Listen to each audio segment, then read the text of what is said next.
At the beginning of the 2000s, Metallica had ascended to a level of fame that few rock and roll bands could ever touch. What began in the underground, far removed from mainstream success, had transformed into one of the biggest musical forces on the planet. With that rise came division. While millions clamored to hear songs like Enter Sandman, others rejected the band's evolving sound.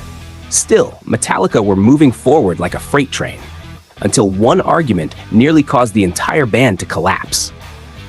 Following the release of their covers album Garage Inc., the band gathered at an abandoned military facility known as the Presidio.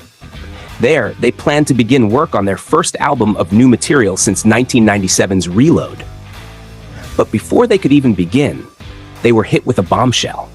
Bassist Jason Newsted announced he was leaving the band.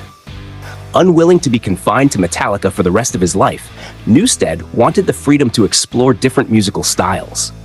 He had grown tired of being told what to play, particularly by James Hetfield. Although morale initially remained stable, with producer Bob Rock temporarily stepping in on bass, the cracks soon began to show.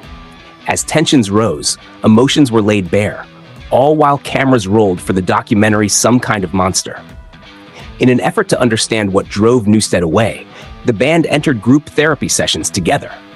At the same time, they struggled to write new music for what would eventually become Saint Anger. As the sessions dragged on, Hetfield grew increasingly frustrated with the lack of direction. With Lars Ulrich unwilling to relinquish control over the songs, one infamous scene shows the band arguing in the studio, talking in circles, never truly listening to one another. Eventually, Hetfield explodes. At one particularly intense moment, he confronts Ulrich directly, saying, "Those things that we say to each other are complete bullshit. That sounds too stock. That sounds too normal. It doesn't hold any water. I was straight up with you. I told you I'm in a shit mood. And what have you been doing? Fucking picking at me all night."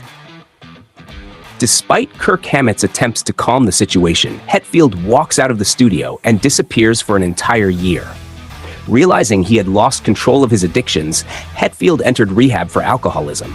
He would not return until he had begun repairing his home life and reclaiming his sobriety.